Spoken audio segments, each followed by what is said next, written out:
Assalamualaikum warahmatullahi wabarakatuh.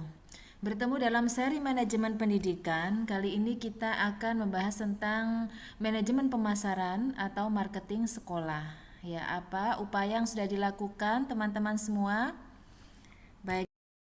Fungsi marketing sekolah yakni membentuk citra positif terhadap lembaga dan menarik minat calon siswa baru. Ada 6 usaha marketing sekolah. Nah, sekolah dipandang berhasil memasarkan adalah kalau mendapatkan murid yang banyak ya. Jadi, yang pertama memperbanyak calon murid dan dari calon kita ubah menjadi murid baru ya. Kemudian memperbesar pendaftar di mana basis pelanggan kita ya. Kemudian mempersering pendaftaran ya, ada gelombang 1, gelombang 2 atau gelombang 3. Kemudian memperbanyak orang-orang yang memberi referensi ya. The power of mouth ya, kekuatan dari cara kita audiensi atau menjelaskan ke masyarakat tentang kelebihan keunggulan lembaga kita. Kemudian meningkatkan nilai kebermanfaatan sejak awal sehingga banyak masyarakat yang simpati dengan lembaga kita dan senang dengan lembaga kita jika lembaga kita banyak memberikan kontribusi atau kebermanfaatan yang sangat luas. Apa saja jurus dalam pemasaran atau mempromosikan sekolah? Ada 12 jurus promosi sekolah ya. Direct mail ya, bisa melalui SMS, WhatsApp, FB, YouTube, Instagram, Telegram, email dan lain sebagainya. Kemudian publisitas atau press release ya, melalui media massa, koran, majalah. Tentang advertising, bisa memasukkan branding sekolah kita atau profil sekolah kita melalui spanduk, brosur, iklan, flyer ya, baliho, dimasukkan melalui siaran radio, televisi, internet dan lain sebagainya. Kemudian ini contoh ya, contoh brosur ataupun baliho. 4. Telemarketing ya, telepon atau komunikasi melalui HP bisa ya. Telekomunikasi ini perlu dibangun untuk menjelaskan atau memberitahu kepada masyarakat, meyakinkan mereka bahwa lembaga kita adalah lembaga yang terbaik.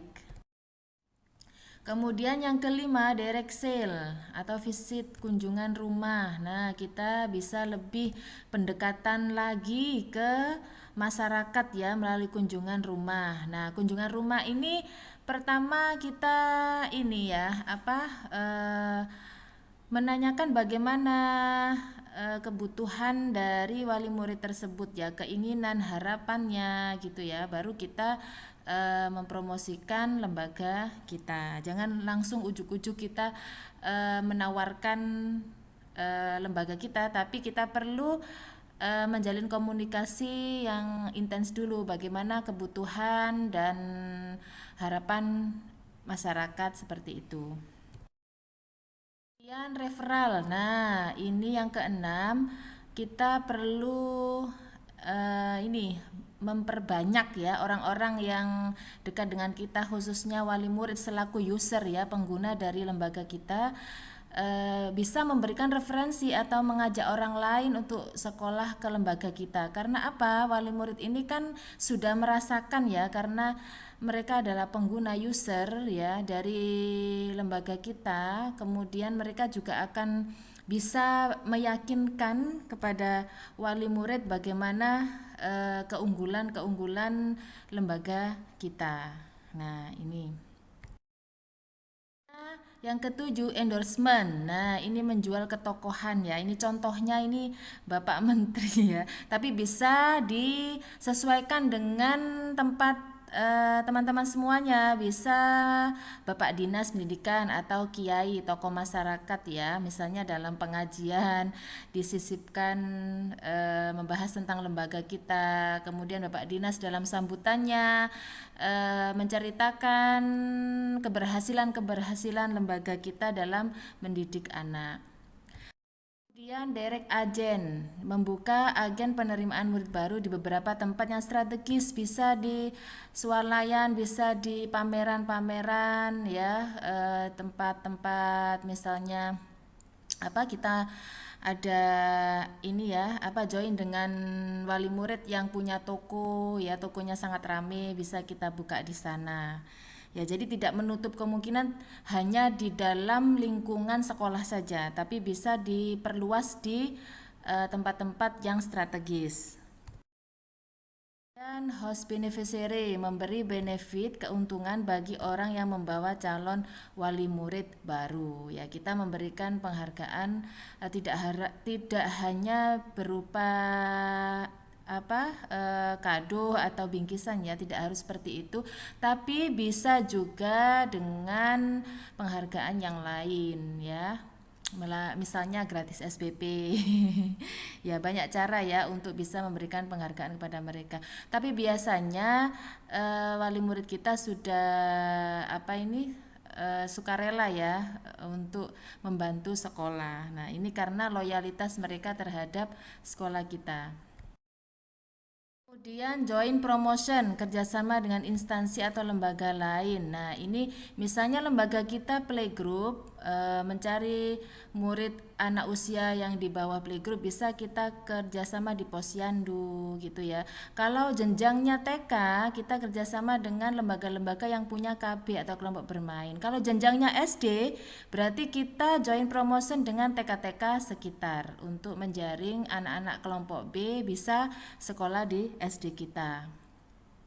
Ini joint promotion ini bisa melalui program ya, karena kadang lembaga itu punya sekolah sendiri, sehingga kita tidak terkesan mengambil murid mereka. Jadi kita membuat kerjasama program gitu ya. Kita program yang menguntungkan, bisa contohnya literasi. Jadi kita bisa bagi-bagi buku kepada lembaga-lembaga tersebut ya, atau bisa berbagi tanaman dalam rangka program Adiwiyata. Nah, seperti itu dan lain sebagainya. Yang ke-11, launching sekolah atau open house ya. Ini biasanya juga mungkin teman-teman menyelenggarakan. Jadi ini mengenalkan sekolah kita kepada masyarakat. Kita mengundang wali murid atau mengundang masyarakat untuk berkegiatan di sekolah kita ya. Jadi mereka sambil observasi ya, bisa mengenal lingkungan, kemudian bagaimana guru-gurunya, bagaimana program-programnya. Nah, ini kita undang mereka ke sekolah kita. Nah, dengan program-program misalnya ada kegiatan seminar atau ada kegiatan edukasi ya, macam-macam ya. Baik, yang ke-12 kita memberikan seminar atau training gratis ya kepada masyarakat ya. Ini bisa dimasukkan sekalian pada saat open house. Nah, sehingga banyak masyarakat yang tahu bahwa lembaga kita banyak memberikan manfaat ya kepada lingkungan sekitar ya, baik berupa ilmu ya. Kita bisa memberikan mereka ilmu-ilmu yang dibutuhkan ya. Misalnya parenting. Nah, ini kemudian hal-hal yang terkait dengan mendidik anak. Nah, supaya mereka juga merasakan bagaimana kebermanfaatan lembaga kita, sehingga menimbulkan empati dan simpati ya kepada lembaga kita. Demikian 12 jurus promosi dalam rangka manajemen pemasaran sekolah ya.